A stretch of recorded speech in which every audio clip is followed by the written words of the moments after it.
Hello, CornCon. How we doing, everybody? Yeah, day two, winding down, getting almost ready for the final presentation. I presented a lot of presenters up here, but can I honestly say this is the first presenter that I've actually presented that lives in my state of Massachusetts. So I'd like to welcome the stage to Melanie Trecek-King from Massasoit State College, a summer camp I used to go to when I was a kid, by the way. And she's the associate professor of biology. So a big warm welcome, everybody. Come on.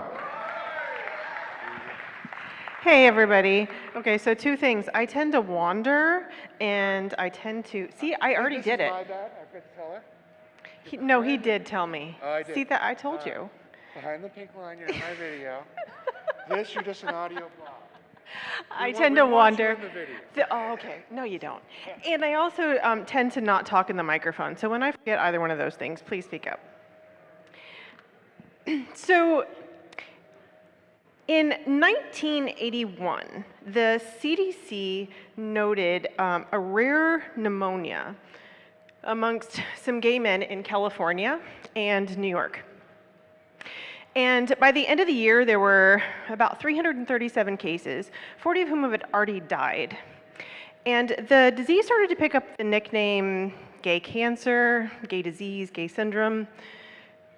Over the next couple of years, we learned more. So the CDC named the disease AIDS. And a couple of years later, we identified the virus that causes AIDS, HIV. By 1986, there were 38,000 cases in 85 countries. So, and it wasn't until 1987 that the FDA approved a treatment for HIV/AIDS. Now today we know a whole lot more. Like we know the cause of AIDS and where it came from. It was probably in the population as early as the early 20th century. It likely came from a city in what's today the Democratic Republic of Congo. And it almost certainly came through the practice of bushmeat. So the virus itself came from a subspecies of chimp in that area. And bushmeat hunters would not only kill but butcher these animals, and it's likely that the virus transferred that way. But during this period of time, there was a lot we didn't know. And we had a new virus that was scary. It was spreading in ways that we weren't entirely sure. It was not necessarily, we didn't have good treatments for it. People were dying, getting sick. People were scared. Oh, sorry. This is Ed Graves. He was born in 1952 in West Virginia, the third of 9 children. And shortly after, he moved to Ohio. By all accounts, he was extremely intelligent, had an encyclopedic memory. He went to the Naval Academy, and in 1992, he graduated from law school. And in a routine exam right before he graduated, he tested positive for HIV. This was a gay black man living in the early 90s at a time of a lot of confusion, and quite frankly, a lot of discrimination. And he was scared, and he wanted to know how he got sick and where AIDS came from. His research led him to believe that HIV was created as a bioweapon at Fort Detrick in Maryland, which actually was the site of a real bioweapons program, and that it had escaped from the lab, either accidentally or on purpose, and was a bioweapon to kill black people. He actually thought he contracted HIV from, let me get this right, a microbio-inoculator, which is a stealth gun that could shoot people from up to 100 feet away without their knowledge, or potentially from mosquitoes that had been infected by government contractors on an island off of Manhattan. He published his findings in this book, State Origin, The Evidence of the Laboratory Birth of AIDS. And in this book, he details the timeline, the evidence.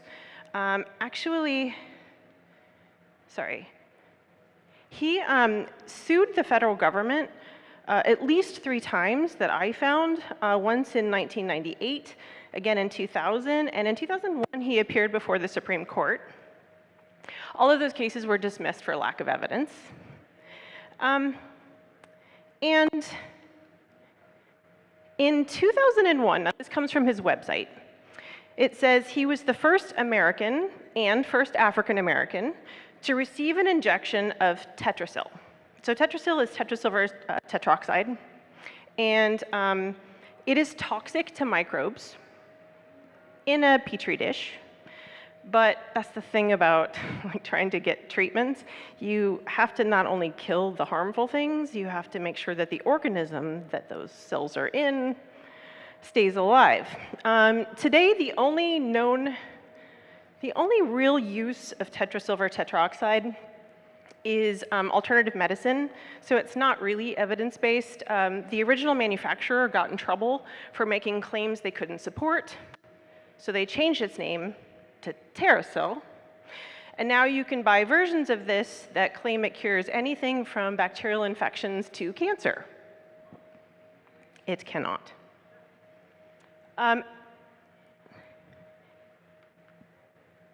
Ed Graves claims that after he received the Tetrasil injection, his health improved immediately. In an interview in a Zambian newspaper, he said that Tetrasil had cured 10 people of AIDS within 21 days. This cure, in air quotes, started to be used quite a bit in Zambia. The Zambian government eventually banned it because people were using the miracle cure as opposed to evidence-based cures. Ed Graves passed away at the age of 57 in 2009. I could not find a publicly listed cause of death. He is shown here from his Facebook page, the Boyd Ed Graves Foundation for AIDS Research, and this is his timeline that proves the lab leak. But here's the thing, that belief lives on, and it's shockingly prevalent. In as late as 2005, over half of African Americans said HIV was man-made. 44% thought that those who took medications for HIV were guinea pigs, and 15% thought that it was specifically a genocide against Black people. That belief has been publicly noted by many famous figures. Here's the thing. There's a lot of mistrust in the Black community in the United States, and it's not without warrant. I mean, there's 300 years of slavery, 100 years of Jim Crow.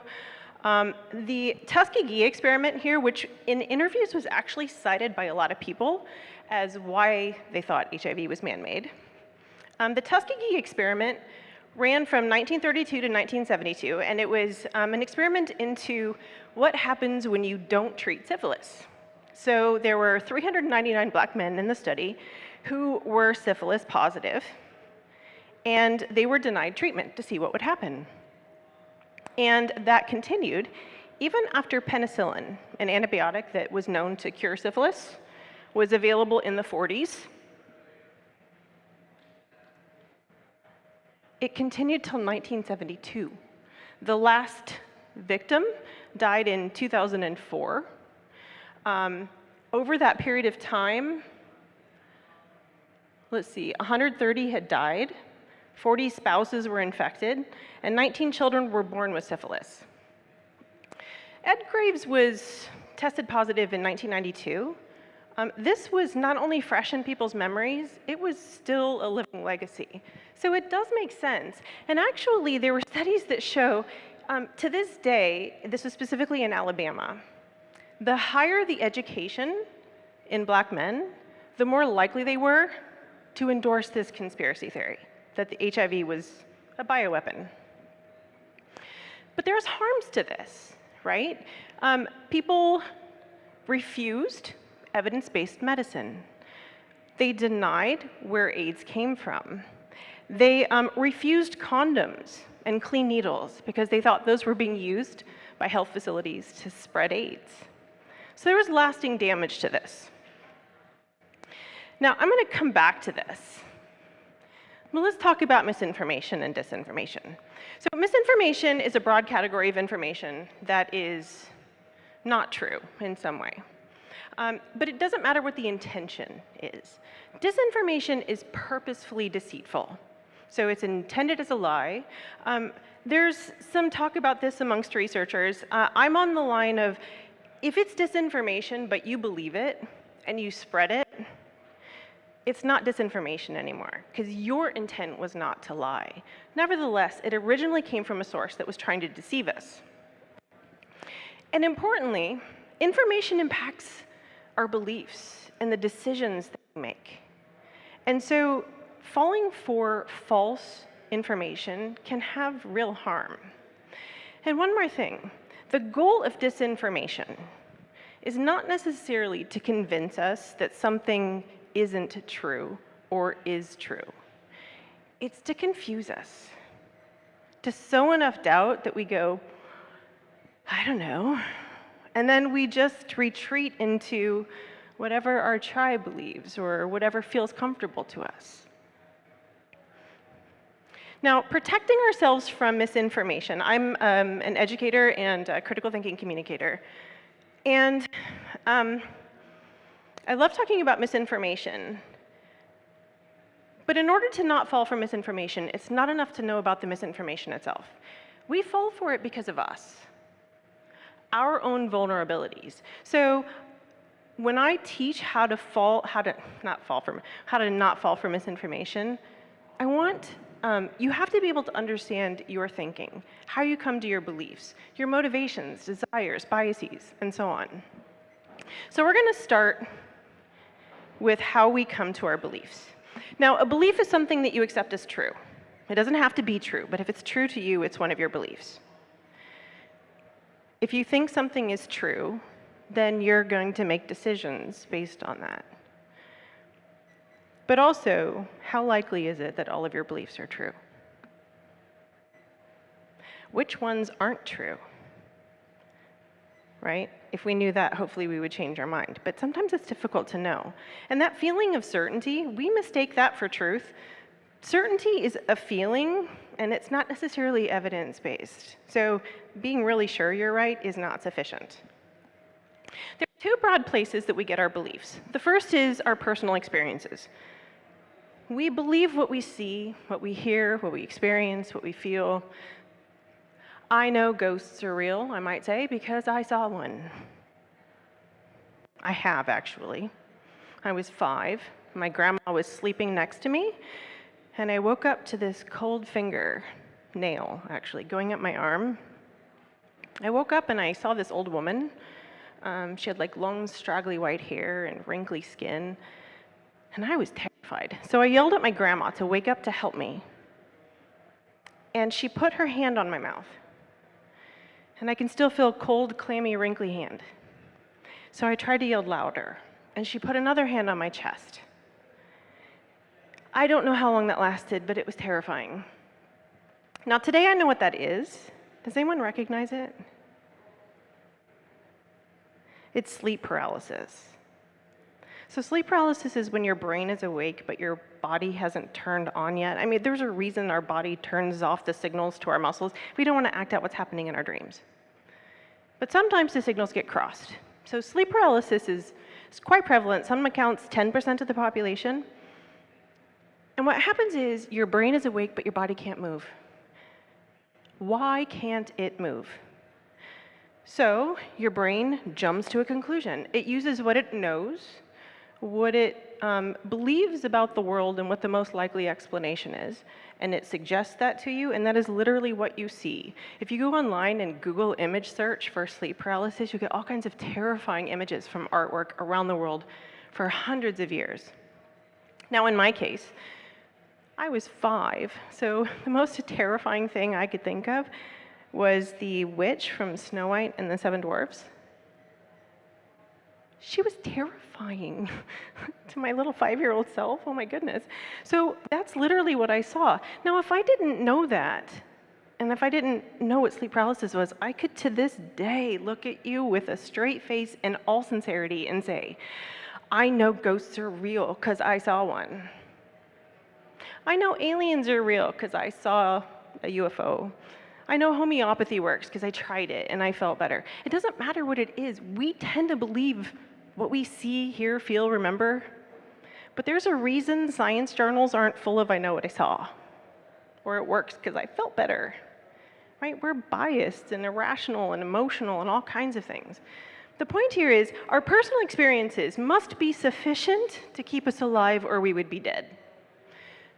But that does not mean they're giving us an accurate representation of truth.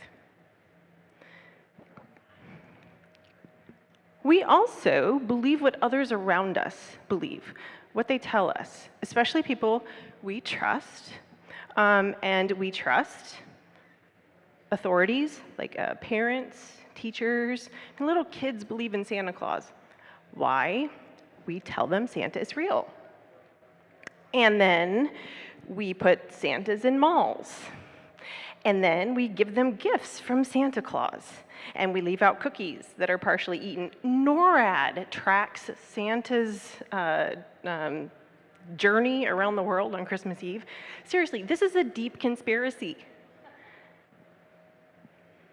So no wonder they believe us. We also believe our tribe. And especially when we're highly polarized and we don't trust the other side, then our tribe is right. Now again, how likely is it that our tribe is right about everything? Right. Have you ever tried to disagree with members of your in-group versus the other? It is way harder. Right? All of this, then, exists in a background of trust. We trust. Have you heard the phrase post-truth? I do not like this term, actually, because I don't think we live in a post-truth society. I think most people actually would say they care about the truth. I would argue that we live in a post-trust society. We don't trust each other anymore. And because of that, our beliefs are based on those that are only in our in-group.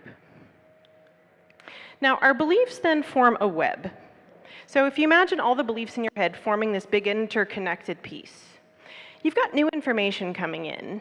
It has to fit in this web. If it doesn't, it's not true to you, so you let it go. They're all connected in concentric circles, simplified model, and the middle are the ones that you care about the most. Those are your identity beliefs, the ones that you hold really close. You know, when somebody, if you are potentially wrong about how many species of elephant there are versus your spiritual beliefs. One of them we care a lot more about than the others. Those are the ones that we actually get defensive about and will defend them, even if they might not be true. And we also don't perceive reality as it is. Now, I know you've seen the dress, right? Okay, who says this is blue and black? White and gold? This is my husband up here. We see things differently and have had lots of arguments over this, I am right. So here's the thing, we all know that people see this differently, but it's so much fun to be in a room full of people that the person next to you sees it differently. You're like, wait, what? You actually see this as a different color? Yeah, I love doing this with students because then they start to fight. Arguing, how in the world, what are you talking about? That's obviously blue and black. It's the color of a dress. There's lots of things about the world that we perceive. If we can perceive something as simple as this differently, can you imagine all the other things that we see differently? And then what we try and do is, we're obviously right. You're obviously wrong. Let me tell you why you're wrong. Okay, so that doesn't work. Oh my God, you must be stupid. Let me try again in simple terms. Okay, that still doesn't work. Well, you must be evil. Imagine political tribes forming around perceptions. It's not that hard to imagine, actually. Even with the same information, we can reach different conclusions. This is a poll of the perception of the US, strength of the US economy. What happens right here?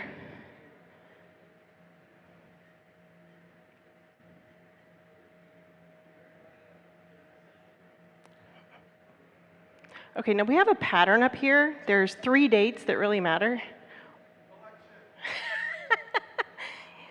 Okay, who was elected here?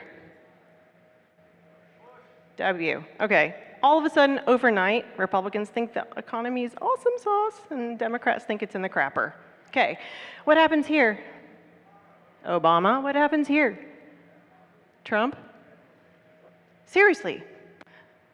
The strength of the economy, perceptions change. Have you ever watched a sporting event with somebody who's rooting for another team? I mean, they can literally see a different game. Okay, so we can see the world differently. Also, we're really not that rational. This is from The Elephant and the Rider by Jonathan Haidt, which is based on, it's very similar to Kahneman's System 1, System 2. I want you to imagine in your head you have an elephant, and then you have a rider on top of the elephant. So the rider is the part of the brain that you think of as you. It's the part that's capable of really smart stuff, conscious thought, rational thinking, following evidence to a conclusion. The problem is that's hard work. And the elephant is, the rider is sitting on top of the elephant, and that elephant is really strong. It's also emotional and biased and tribal. It's constantly using what it already knows about the world. Our elephant got here. And then our rider used motivated reasoning and confirmation bias to find the evidence that we need to support the conclusion that we wanted to be true. It's often not good evidence, it's cherry-picked, it doesn't matter, we have evidence. And then the end result is we're pretty sure that we're right. After all, we have evidence. So why do we fall for misinformation? First, confirmation bias. If we think something is true, based on how it fits with our current existing beliefs, the web of beliefs in our head, why would we check it? Why would we question it? That takes a lot of work.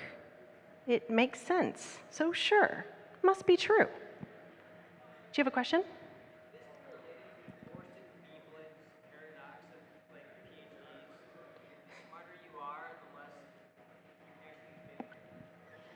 Oh, there's all kinds of really interesting, like there's the Nobel disease, for example, which is very similar. There does seem to be, at least in some cases, I don't know how prevalent it is, but sometimes being really smart starts to, we convince ourselves that we're really smart about things that are outside of our lanes. And then,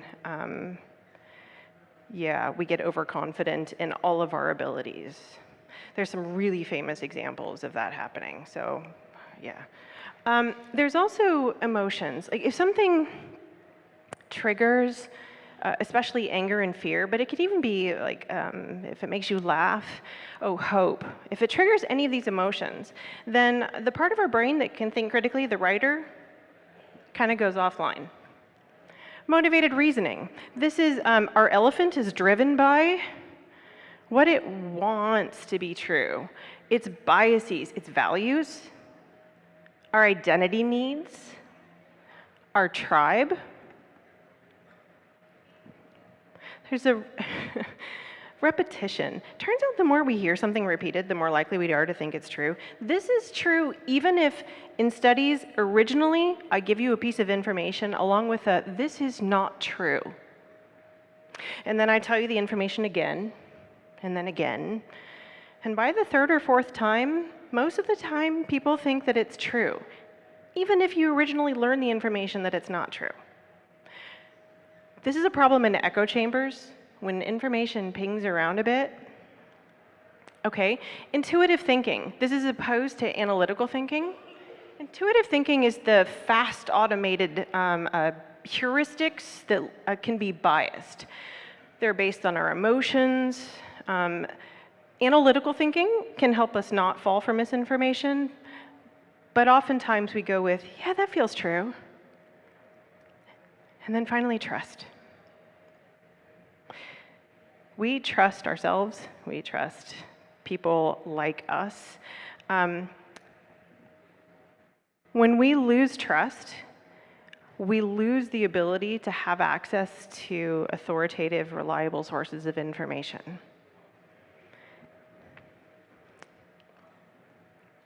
So, a few red flags of misinformation. The first is it triggers our emotions.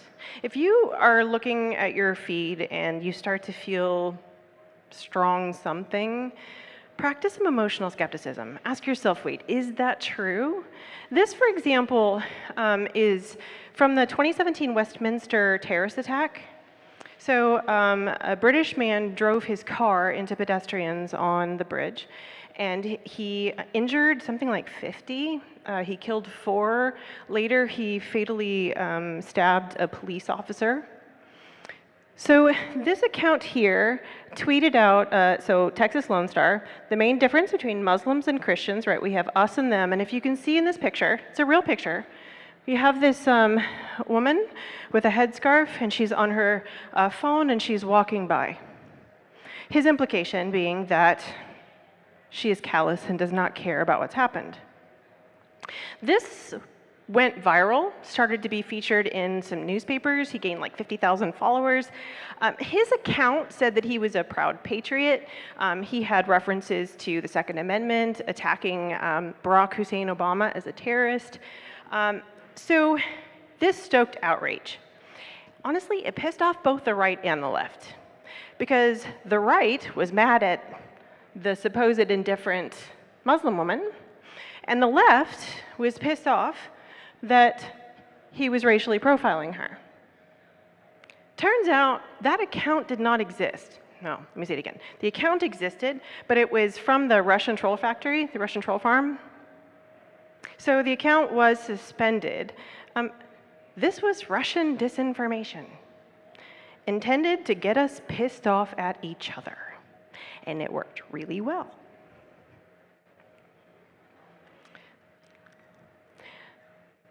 There's also the use of vivid anecdotes.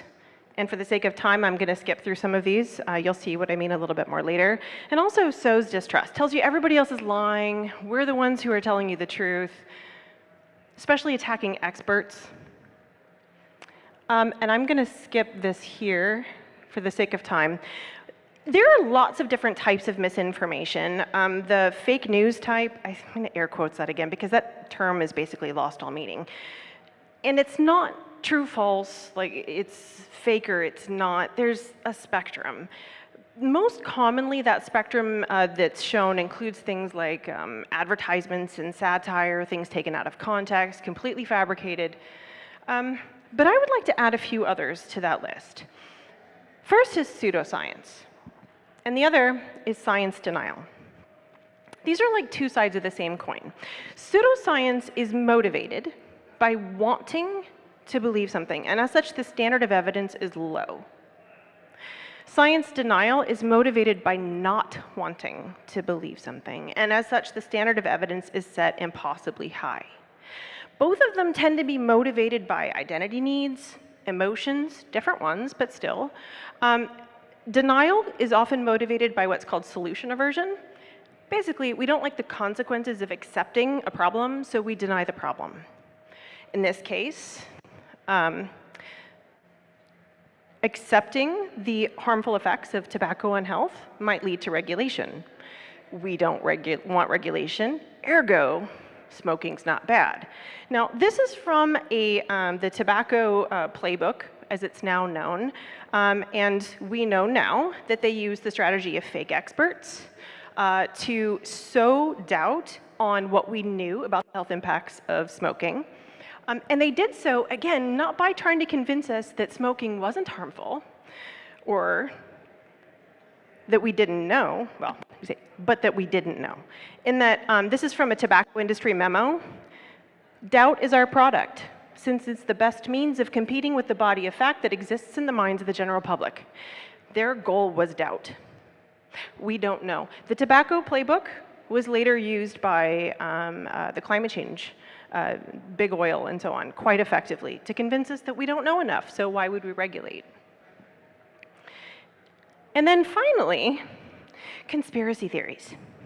At the root of all misinformation is a conspiracy. The conspiracy, you all know Alex Jones. Okay. He admitted in court that he was lying, so I'm going to go out on a limb and call him a liar.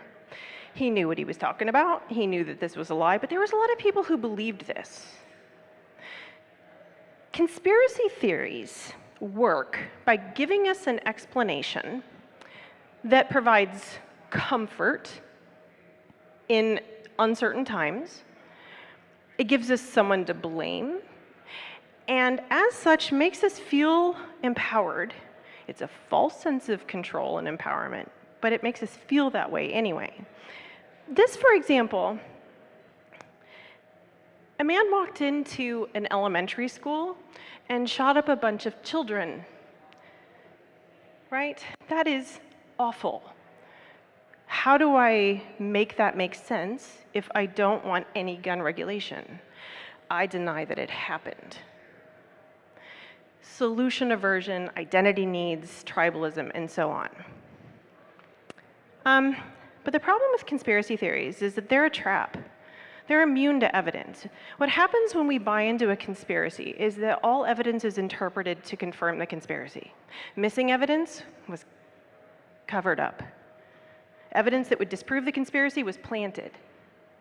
There's also a difference in how we view evidence. Like, official accounts can't be trusted, but like this random guy on YouTube is obviously in the know, right?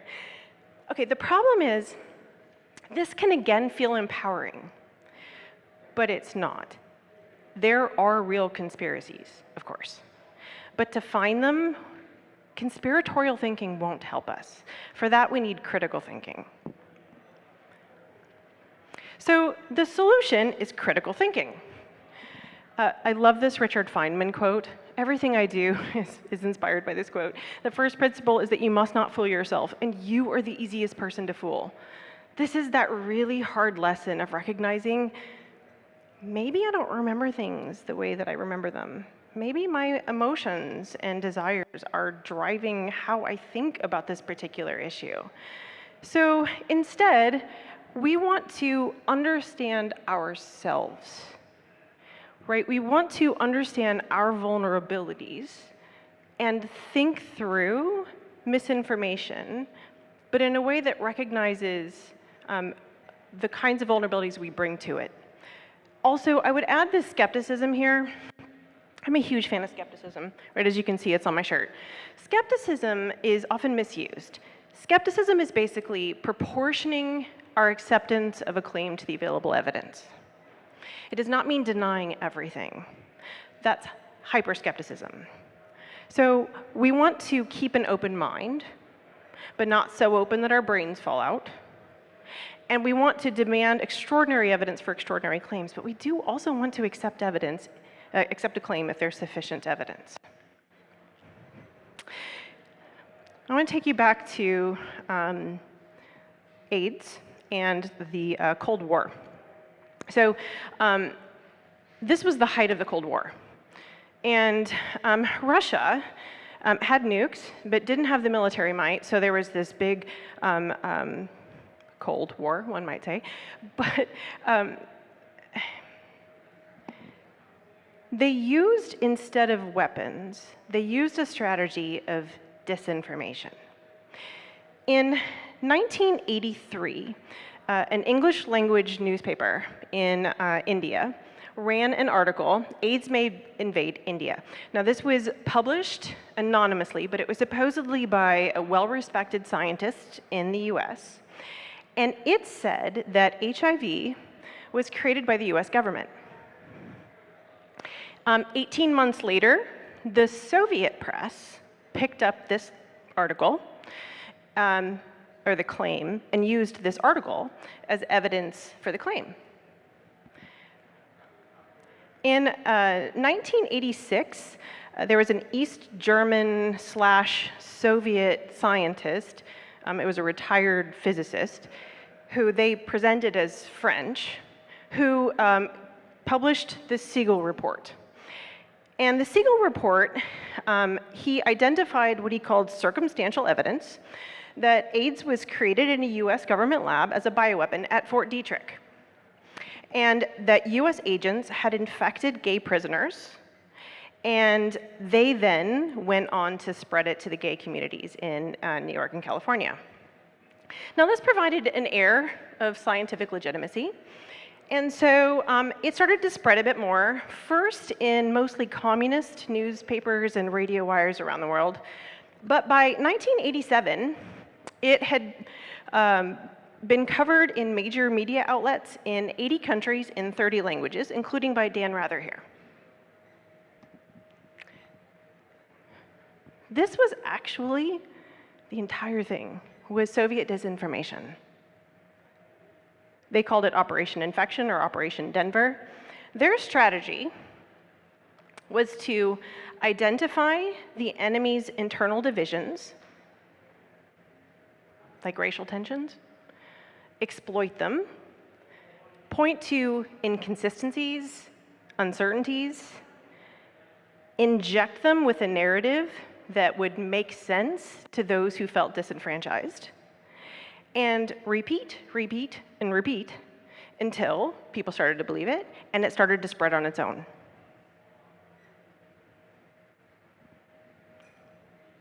By the way, in 1992, after the fall of the Soviet Union, Russia did admit that the KGB had started this myth. Back to Ed Graves. Here he is talking about Made in the USA. Ed Graves was a gay black man in the 90s, trying to understand why he was sick. He didn't trust the federal government. And as such, he was vulnerable to these conspiracies.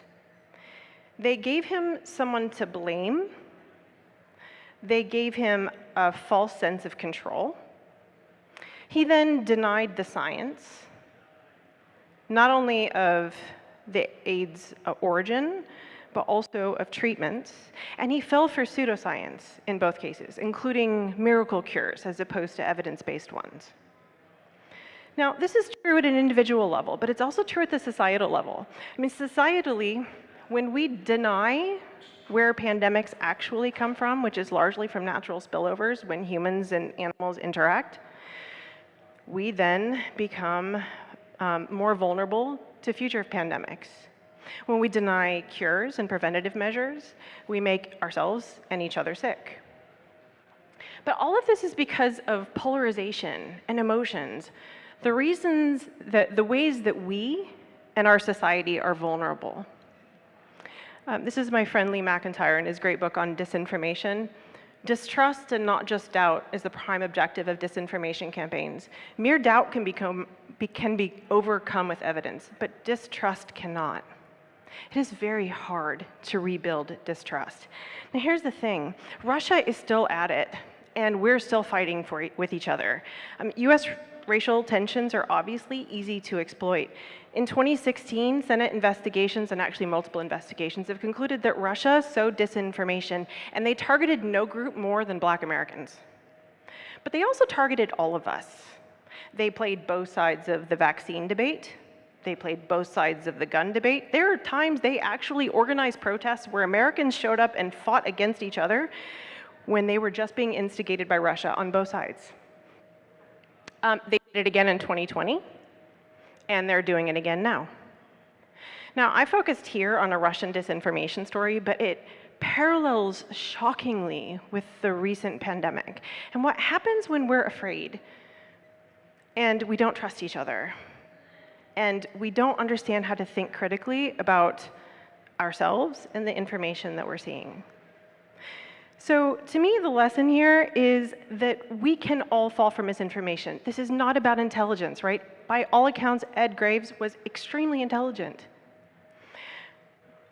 So we need to know our vulnerabilities, we need to know how misinformation works, and we can't lose trust in reliable sources of information. Now, I'm an educator, and so the site that I run is Thinking is Power.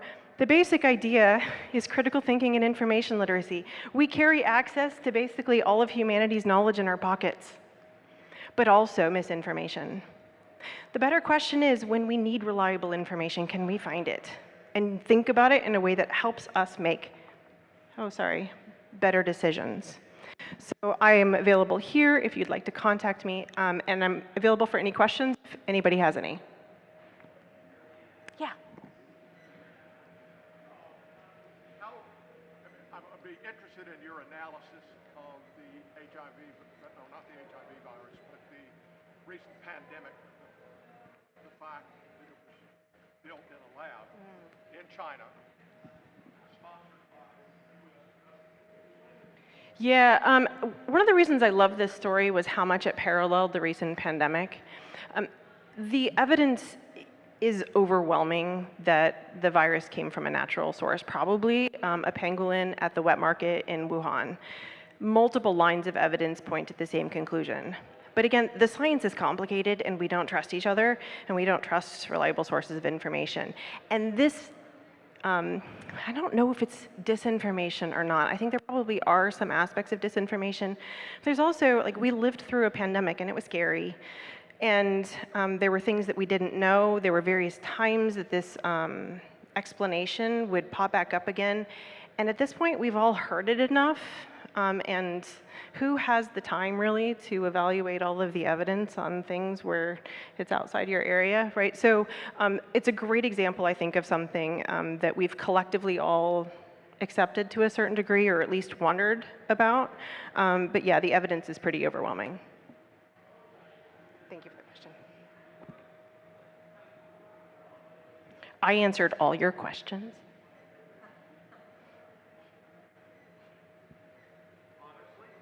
Honestly? No, did you answer all of the questions honestly? Oh. No, that whole thing was a lie. All of it was disinformation.